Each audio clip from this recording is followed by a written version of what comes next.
start this video off with a bit of a disclaimer. See, all my videos spannering on the Vespas and other bikes I've done in the past, they're not definitive how-to videos. They are just how I have gone about the job. I am not a trained mechanic. First off, let's just think about the Vespa in general. They were produced after the war, after the Second World War, and they were designed to get the Italian workforce back on their feet. They are small engines. They're not designed for sitting at high speeds. The original ones did what, just over 30 miles an hour? So yeah, they're an Italian shopping bike. They're designed for small commutes and trips to the shops, not for wide open 60 mile an hour go past. So I'm not at any point dissing Polini. I've got every faith in Polini, their cylinder kit, and Sip Scooter shop that supplied it. Now there was some damage on it.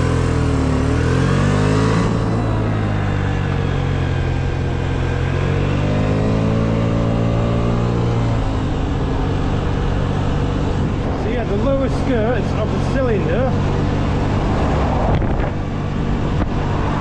that was cracked. I knew that, and I thought I'm going to send it anyway. Again, I don't think this was Polini or Sip Scooter shop that sent out a damaged item. I bought it second hand. I didn't pay a great deal of money for it, and it was brand new. So yeah, what I'm trying to say is Vespas and small engine scooters in general are designed for short, slow commutes, shops, rides to cafes. However, there is no end of tuning companies out there who provide kits, who provide exhausts, ignition systems, you name it, to make a bike designed to do 30 to 40 mile an hour do a lot more.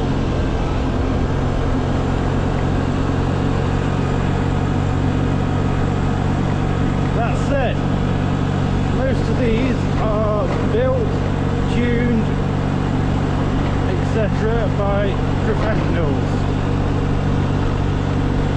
You've then got to look at the other end of the scale. Folks like me that are picking up the bits and bobs as cheap as they can and building a scooter or a bike on a budget and want to go a little bit faster. I've toyed around with spanners and engines since I was a teenager, so I've got quite an idea what I'm doing. Two strokes. The PX is the first two-stroke I've ever messed around with. That was my, should we say, the cheapest way I could scratch the two-stroke itch, because like anyone else, ideally I'd love an RG500 or a Kawasaki KH750 Widowmaker. They're 20 grand bikes.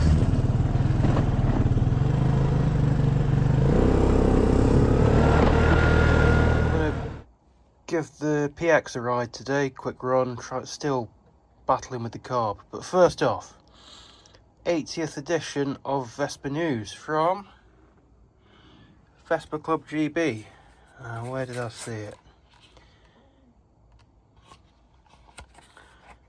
So we've got the ET, no, I'm going the wrong way now, aren't I? So we've got the P range in 1978, they came out. Excuse the mess, there's mine.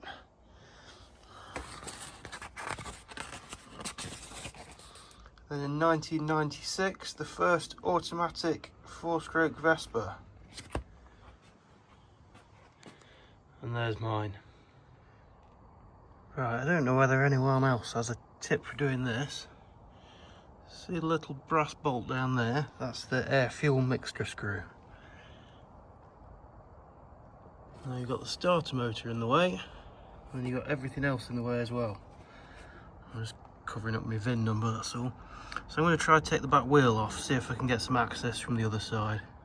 And to get the back wheel off, you've got to take the plastic trim off it, or you've got to take the side panel off, the plastic trim, the wheel, and I couldn't get the wheel out because I hadn't taken the spare wheel off.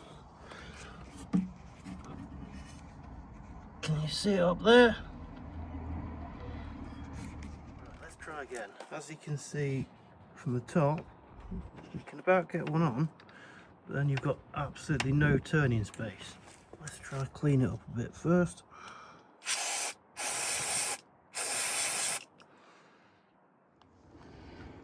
Right, so I've now gone 2.5 turns open. I've covered my VIN up with a bit of tape. Basically the MOT tester wanted to see it, so I took the bit of tape off. Just found another piece. Anyway, let's kick it up, see what happens this time.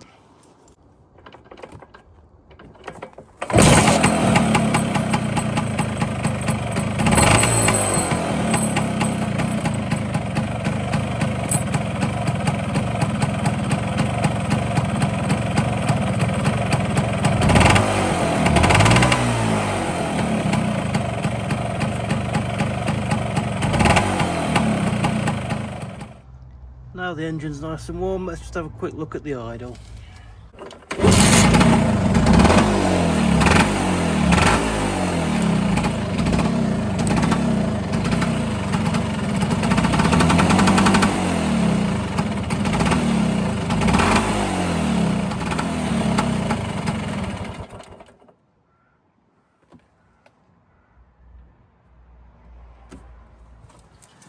So added a bit more fuel again, turned the idle screw up, and I've actually put the 7 spark plug in it, and that seems to have cleaned the idle up a bit.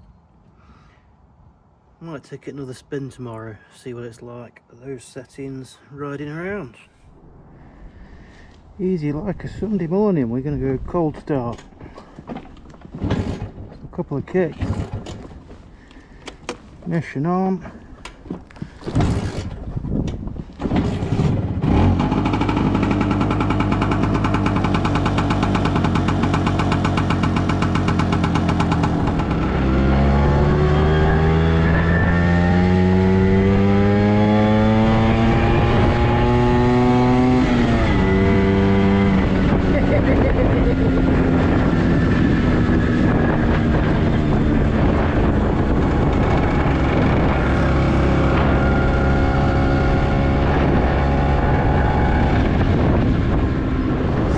Just as I thought, I'd got it all running spot on. Wound it right around to 70.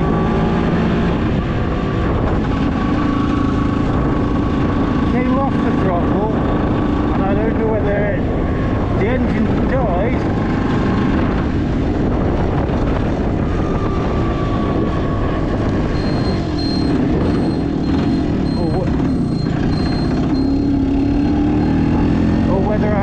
soft seas. Just double checking. Focus, we've got no air bubbles in the auto lube, so that didn't pack in. Once the plug's out, let's put the plug in and fire it back up again. It's had a few minutes to cool off. Let's just see what she sounds like now.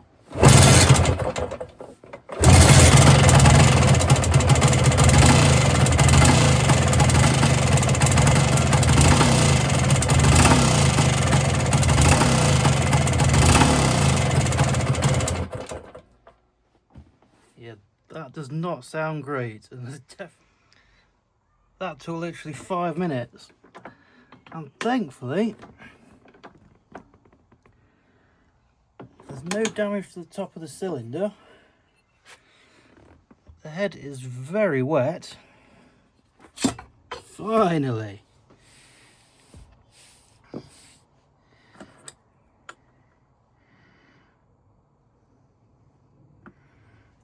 We can see the damage.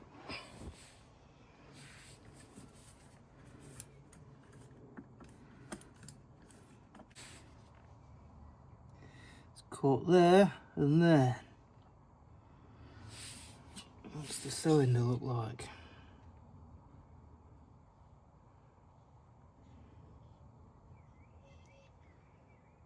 Yeah, it's got the same scores on it.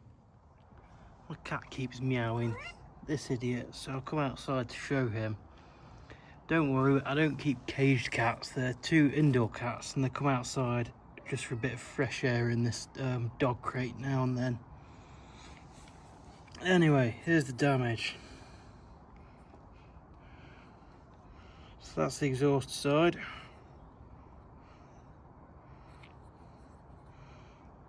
And there's the carburetor side. So the piston, it has this, can you hear that? Almost grounding effect to help with the oil round it. These bits are polished smooth. I've basically put some auto sol on it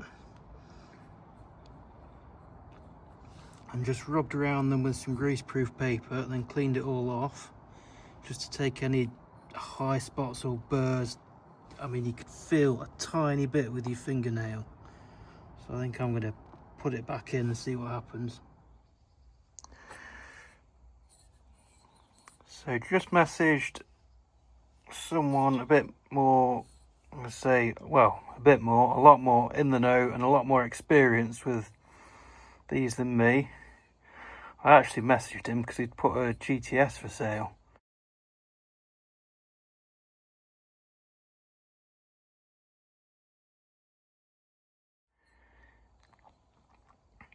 But that's not to be. Anyway, he says clean it up, buy some new rings and should be okay. So I guess that's the PX off the road for a bit. So just before I finish the video, let's have a look and a think why it's seized up.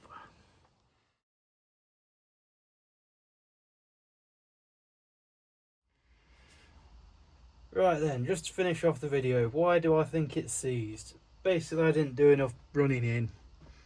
I think 100 miles, I should have taken it easier for a lot longer before going wide open throttle. Main jet, I went PX 200 jetting. I think it needs a bigger main jet.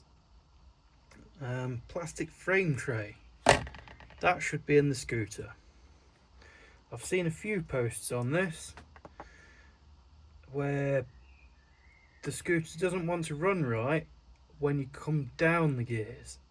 It almost wants to die as soon as you close the throttle blade. So what I reckon's happening with that missing, as your engine's running and you're on the throttle, you've got a vacuum going straight into the engine. It's pulling all the fuel and air into the engine. When you close that throttle blade, and this is missing, I reckon ground effect is creating a vacuum and sucking everything out the bottom of the frame. I'm not sure if that's true. Hopefully someone can help me on that or shed a light on that. So I think that needs to go back in the scooter. Oil, I've been told make sure you're running fully synthetic. Well, I am. However, I'm running the auto lube. Maybe I need to be putting a bit of oil in the fuel as well as relying on the auto lube. I've seen posts in the past say get rid of your auto lube and just run premix. I've also seen plenty of posts that say the auto lube's fine. However, the auto lube is designed for 125, so maybe it needs a little bit more oil. Damaged cylinder. Now, I mentioned that earlier in the video. Let's have a quick look at the damage I was on about. So I bought this kit second hand, however it was brand new in the box. It has this crack in it. Could have been rubbing on that. I could have decided not to use it, but I thought I'm going to send it anyway.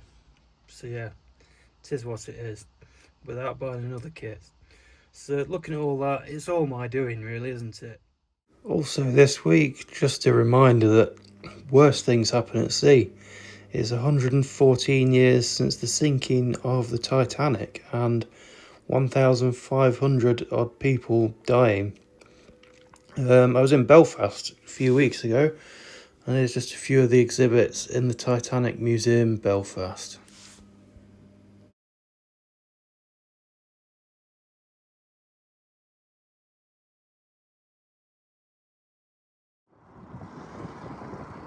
So this patch of land is where the Titanic was built. And then this would have been its slipway down into the water and off onto its fateful journey. Over there's the great big Holland and Wolf cranes.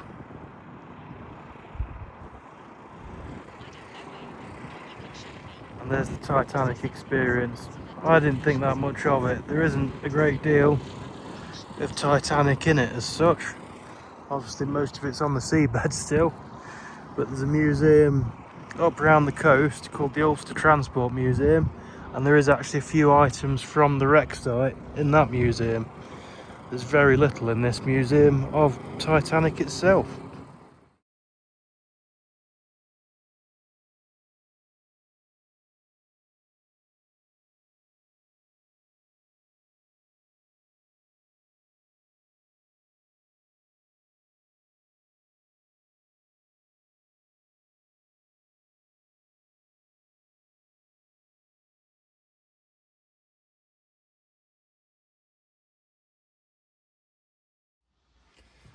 Just to finish off though, something pretty special happened earlier in the week.